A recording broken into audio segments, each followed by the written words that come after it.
students from Jaipur have an idea that could change the way we fight our wars.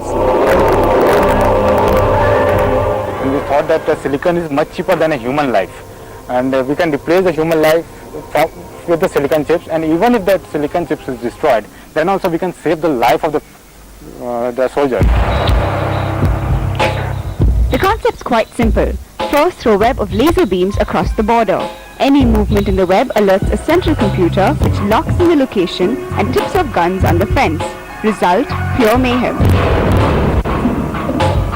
But here's the genius. These kids just pull things off the shelf.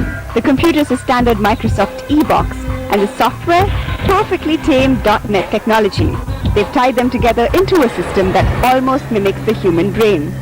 Bird flying past, it will not shoot because it has been kept on some timing system. So whenever intruder moves, it will break the mesh for some time being. But when a bird crosses over the area, it will not fire. Every day, 75 lakh rupees are spent to protect our borders. Automated defense could slash that price to peanuts. Is the army listening? With Swati Vashisht in Jaipur, Sangeeta Sarma.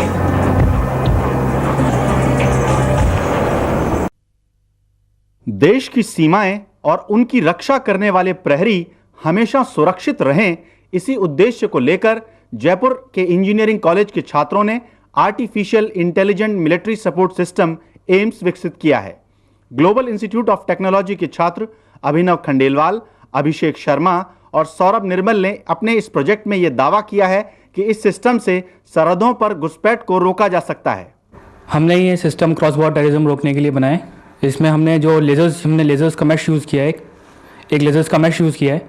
ये एक invisible laser का mash है। जब भी कोई intruder border cross करने की कोशिश करता है तो ये मैश टूटता है, और उस मैश के टूटने के साथ ये सिग्नल गन को चले जाता है, और ये गन अपने आप उस डायरेक्शन में फायर करना चालू कर देती है। अब आप देख रहे हैं जैसे ये गन आगे जाएगा, इंट्रूडर मैश टूटेगा और ये गन फायर करेगी। इसका मेन फीचर ये है कि ये आर्टिफिशियल इंटेलिजेंट गन्स हैं। थोड़ी देर तक अगर मैच ज़्यादा देर तक टूटा रहता है तो एक गन दूसरी गन को रिक्वेस्ट करती है कि वो एरिया को संभाले।